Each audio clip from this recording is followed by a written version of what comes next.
In today's world, we are increasingly dependent on technology.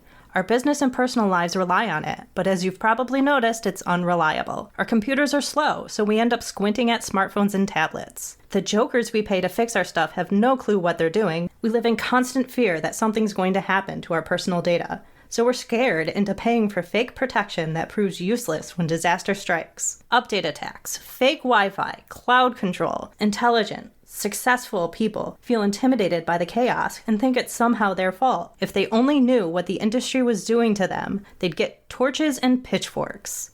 If only we had someone to explain it all in plain English so we can start protecting ourselves. Oh wait, we do! It's the Computer Exorcist Podcast with your host, Mark Anthony Arena.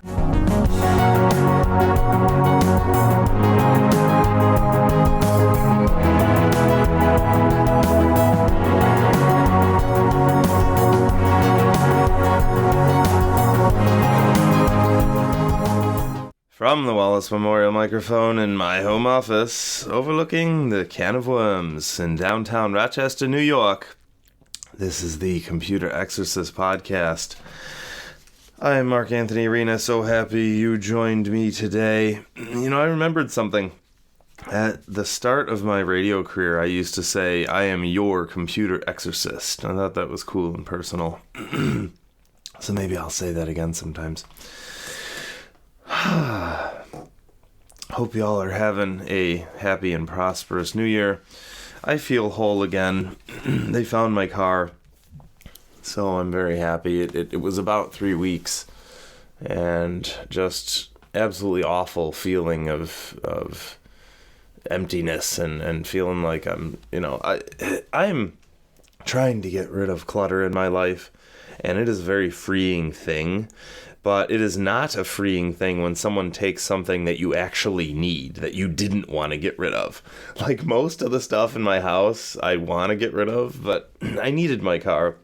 And it's beautiful, and my brother sold it to me, and it's wonderful. And I don't know if I said this last time, but the reason they are stealing Hyundais and Kias very easily is because of the ultra-complex garbage computers that are in there. Okay, so any form of technology that you have makes something worse.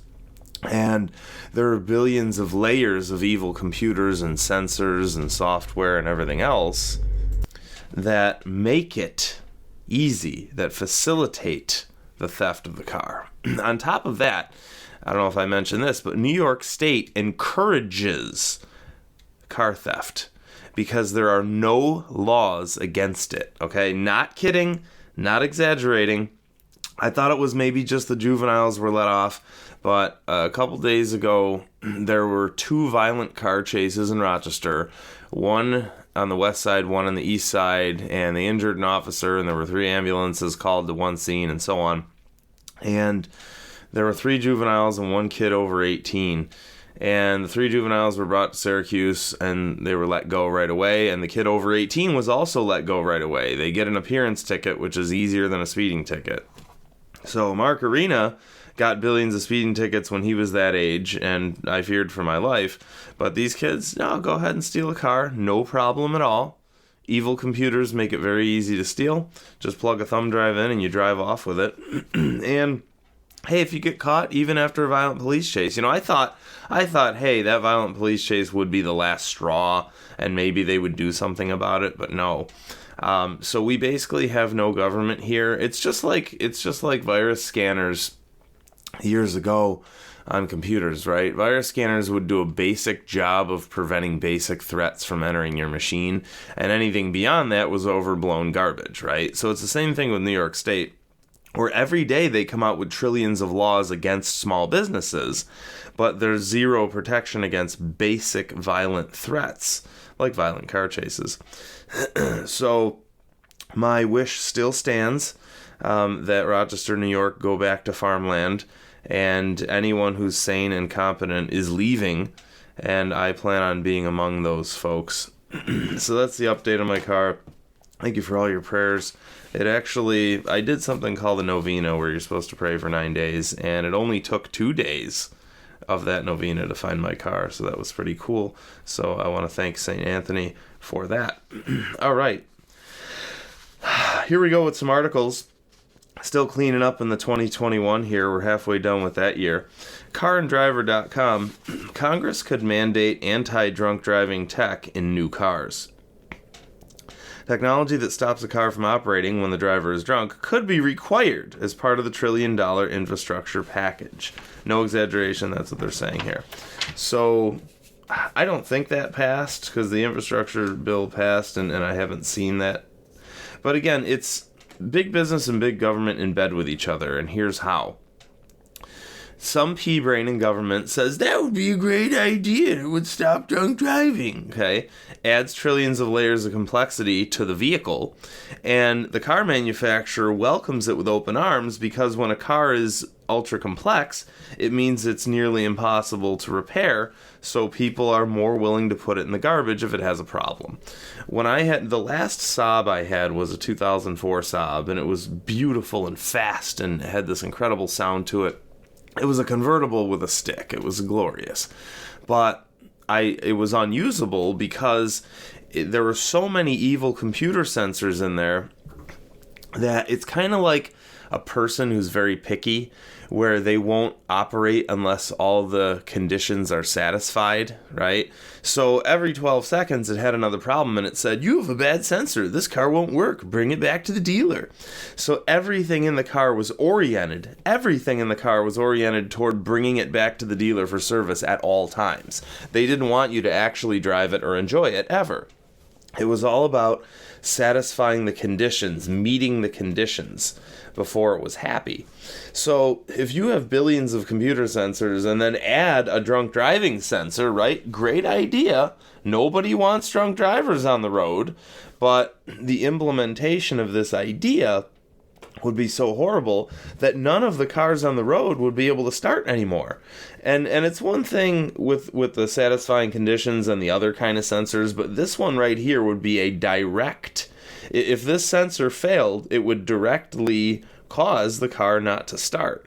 It wouldn't be some kind of sensor where it's, for example, the certain modern cars won't function anymore if the eyesight, like Subaru calls it eyesight, right? That sensor that senses if you're going to smash into a car in front of you. Those cars won't function and those cars won't pass inspection anymore, which is a nightmare scenario. But leave it to New York.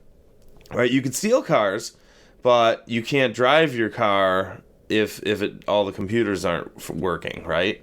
It blows my mind. The insanity, the reality of the insanity of this state blows my mind. Anyway, point is, with new cars, they have an evil master computer in there that says, I won't drive. I won't let this car function unless all my conditions are met. Okay? So you've got all these sensors, and if one of them blows, you're not allowed to use your car anymore, and you either have to pay the dealer to fix it, or you put the car in the garbage. So again, these evil laws that are coming out, the car manufacturers clap and giggle, and they love it, because it means the car is more complex, and it means you will throw the car away sooner. So if that drunk driving tech is ever implemented in cars, it's a great idea gone very wrong. And all this stuff, right? All of this stuff that we talk about is stuff where pea-brains think they have good ideas, and then they implement harebrained schemes. Okay, get this. Article goes on. It would also watch for driving behaviors typical for drunk drivers, like swerving in and out of lanes. It could immobilize the car and do a voice alert over the sound system, right? And immobilize the car. Again, that's a direct way. If that sensor fails, which it will in a couple of years, then you won't be allowed to turn on your car anymore, right? So, again, astronomically unlikely situation of a drunk driver versus 99% of all cars will stop working because of a failed drunk driving sensor. I'll tell you the worst part about my stolen car experience wasn't actually the car. The worst part about the experience was having to rent a modern car that had billions of of criticism attackers in it, where it would say, shame on you, you're not driving right. Hey, the car in front of you just drove away. What are you still doing here, idiot? What's your problem? How come your seatbelt's not on? And it would boing and bing incessantly, and it would attack and criticize constantly. I mean, more often than not, it was attacking and criticizing, and then it would automatically turn itself off at stoplights and so on. It was just absolute hell. It was a hellish experience, and I never want to drive a modern car. So anyway, this idea is, it's gonna swerve, and it's gonna criticize you if you swerve in and out of lanes, right? And so here's the deal. My rental car did criticize me for swerving in and out of lanes, but it was because the lines on the road were wobbly. The lines on the road, I was in some construction zone or some other situation where the lines on the road were messed up, and then it criticized and attacked. And it did an icon of a cup of coffee, and it said, shame on you.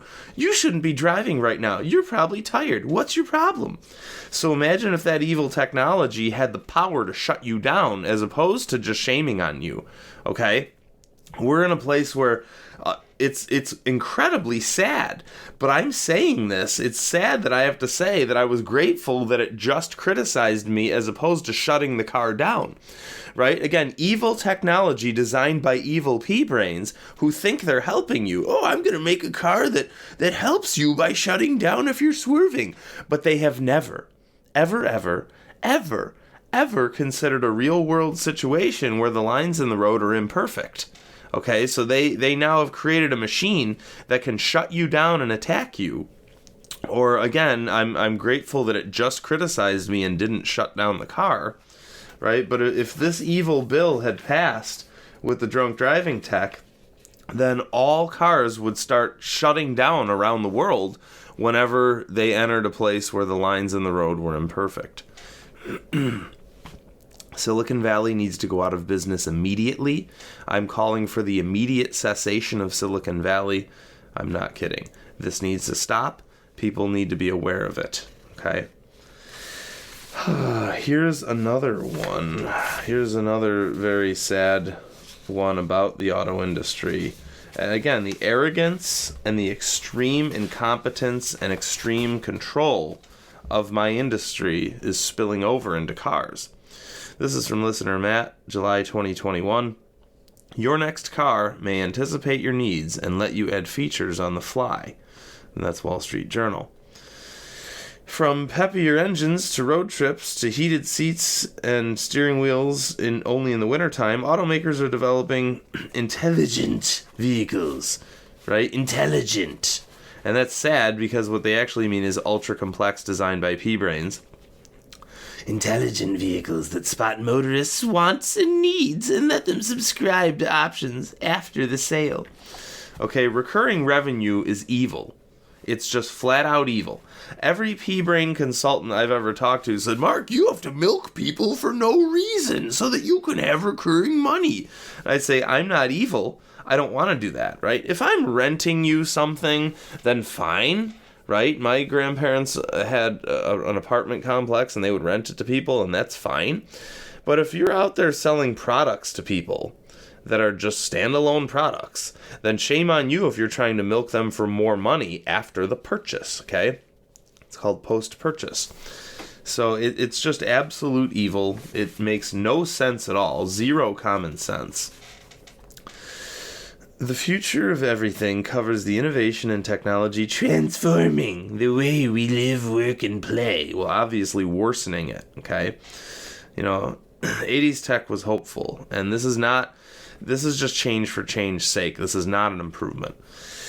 The next time you buy a car and fret about whether or not to splurge on a snazzy new feature, fear not. Chances are you'll be able to download it later. So what happens is they actually put the physical heater in the car, but then they disable it using evil software controls. Okay, so they sell you the car that has the heater in it. So they're actually shelling out for the heater. They're purchasing the heater.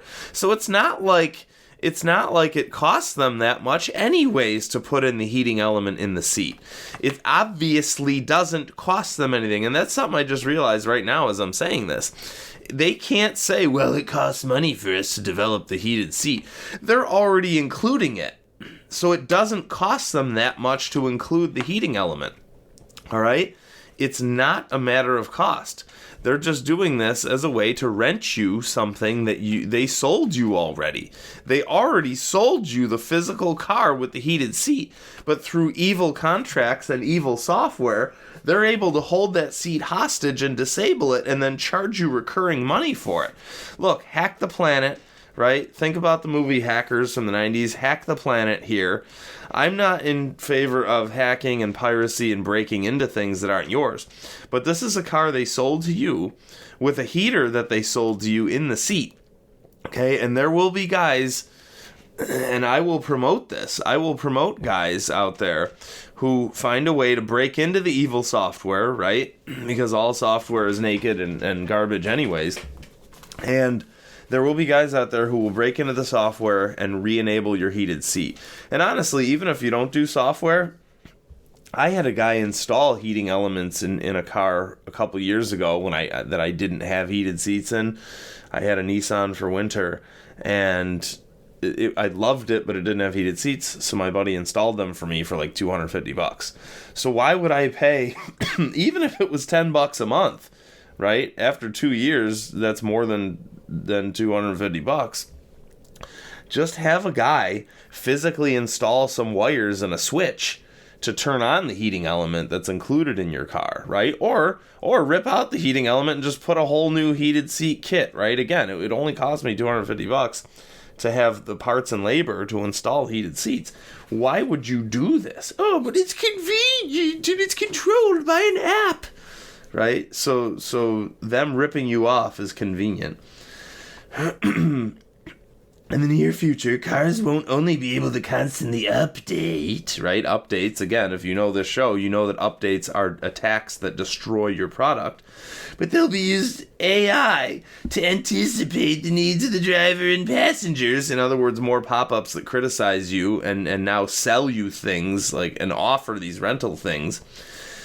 The needs of drivers and passengers and tailor their offerings accordingly.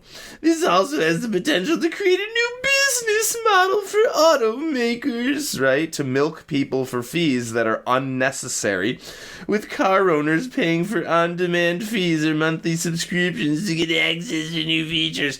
Look, folks, this is only going to work. This lie is only going to work when the industry props it up. But someone's going to come along and burst this evil bubble and say, look, hey, how about I sell you a car and I give it to you and you give me money and that's it. And no evil revenue streams, right? It's one thing, again, it's one thing if the physical reality forced them to rent something to someone, but the physical reality, if I'm the only company out there that realizes the physical reality that rental subscriptions are unnecessary, then I'm going to burst all their bubbles.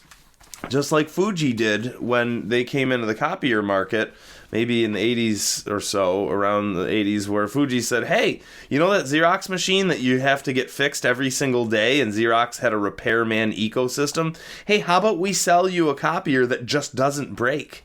And people loved it. People embraced it. So again, I'm calling for an automaker to step up and say, hey, guess what? We're going to sell you a car. It's going to have heated seats.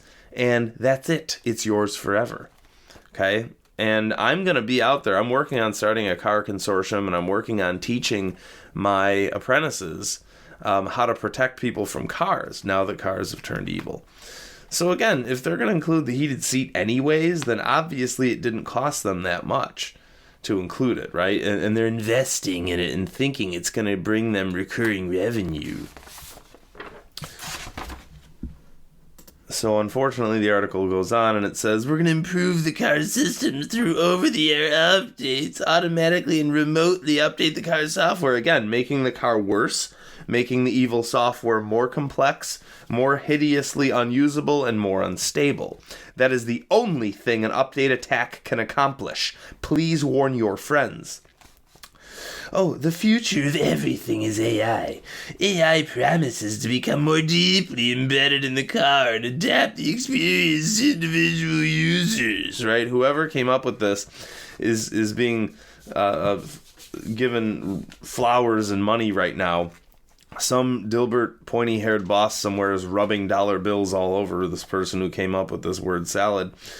As the car collects data from a person's daily routines, it learns how the person drives and who sits in the car and where they often go. With access to a person's digital calendar, I don't know, why don't they just say someone? Why don't they say someone? Everything has to say a person now. That's some kind of a newspeak. Watch out for that when they say a person.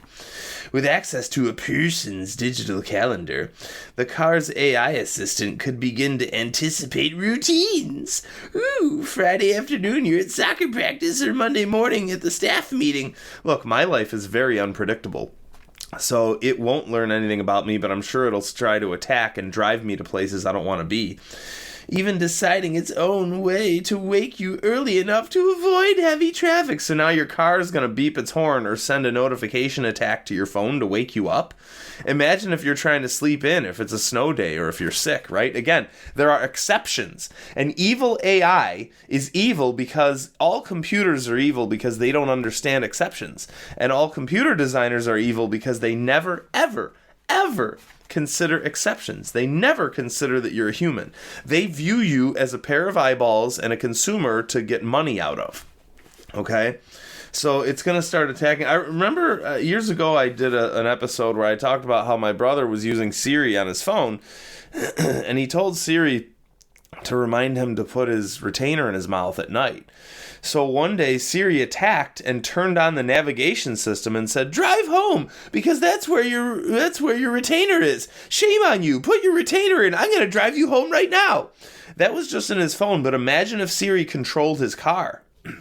Wherever he was in the world, the car would attack and turn itself around and drive him home because it thought it was helping him put his retainer in.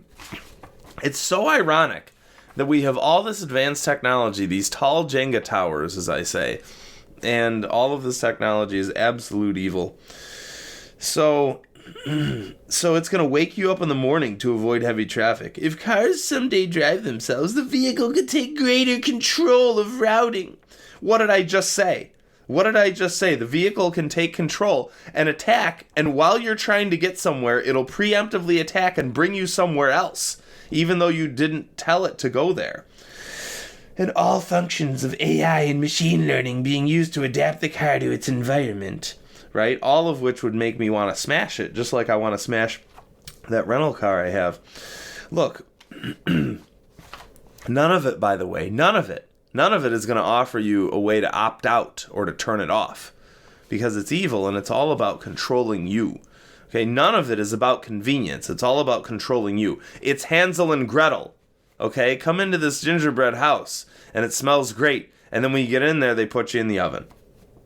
We're going to have cars being outfitted with very powerful AI-capable computers with over-the-air updates, right? Again, subscribe to features such as seat heating. Okay? Again, it's physical. It's not something they need to rent. Okay? Like SiriusXM, I get it. It's a service. It's recurring music. It's new music. It's news services. I'm happy to pay to rent SiriusXM. I'm happy because it's a subscription service I'm happy to pay for. But if it's something physical that's in my hands, I will never pay a rental fee. And, you know, some idiot in some jobber in Manhattan might pay to have, what about a car that finds you and parks itself? And the question is, whether are people willing to pay, okay? You know, some Manhattanite maybe, but not anyone with any kind of logic, all right? Nobody can use any of it, and that's, yeah, why don't they actually make the car easy to use, all right? The automakers are taking a page from Apple's playbook, right? Again, I said this, it's all spilling over. Why don't you make a car that's actually easy to use, where you can actually have buttons on the seat to adjust them, where you reach your hand down intuitively, right? Intuitive means using your natural subconscious brain to adjust your seat. Why don't they do that instead of making cars ultra complex and offering garbage features that nobody ever asked for? Why don't they make it usable, right? I don't ever want to get rid of my 2004 Chrysler because it has knobs. where I can focus on the road and reach over and turn the knob for the heating and air conditioning and volume and seat adjustments, and there's no evil screens. Okay. Subscription features are unlimited to personal preferences. Data generated in traffic in real time could also be turned into a business, making certain information available for paying customers. All right, and what they mean by paying customers is evil companies that pay them for your behavior. This is the HP printer scandal, except with cars. Okay, where HP printers record what you do and what you print and how often you print and so on, not necessarily caring about what you print, but they care about your behavior in order to milk you for fees, or rather milk you for data so they can make more and more and more recurring revenue. Okay, folks, there's no wizard behind the curtain like South Park says. It's just us. We need to start treating each other right, because then we go home and we use products that are made by evil people that milk us for fees, and then we go to work, and then at work we make products that milk other people for fees. All of it needs to stop. This whirlpool needs to stop immediately. It's just like when I was a kid and we'd sit in the hot tub and my brothers and I would try to make a whirlpool, and then I guess it would break the hot tub pressure systems. But the point is, all of us need to stop immediately, okay? All of this needs to stop immediately. And it says, we're going to offer you a better experience that only a machine can understand. Okay? No. It's a horrific, infuriating experience that nobody wants. You know, just this morning I was watching YouTube and the suggestion came up for a guy called Uncle Tony's Garage. And it said, cash in on this emerging automotive trend before the big money guys do. And so I clicked on it and I watched a few seconds of it. Basically what he's saying is hoard old cars. And he said exactly what I just said today. These cars, if a taillight goes out, if a backup camera goes out, whatever, the whole car shuts down. That might be an exaggeration, but the point is, any little thing that goes wrong, the car shuts down and the car is disposable. And he said it's either just by evolution of adding stuff or by design, because these companies are giddy with greed and knowing that this, hey, look, tiny problem goes wrong, the whole car is destroyed, you put it in the garbage, right? Same thing with Apple computers now. If you have a problem, you put the whole thing in the garbage. So check out Uncle Tony's Garage. I'm going to start following him. That's pretty awesome. Well, I am so glad you joined me today. Look, if y'all out there know someone who doesn't know what to do with their life, then they can join in the fight. Okay, I will teach them how to protect people from all this technology. They can go to becomeanexorcist.com to find out more. That's becomeanexorcist.com. I'm so happy you joined me. thecomputerexorcist.com. Buy my book For Everyone You Know. I also, for a limited time, if you go to thecomputerexorcist.com, you can go to the page that talks about my book under edutainment. And you can, if you look closely, there's a secret line where I offer a free preview edition of my next book, which I have titled How to Protect Yourself from Silicon Valley. So that's a little secret Easter egg for you. And that's my Happy New Year, Merry Christmas gift to you for a limited time. Have a great day. Talk to you next week.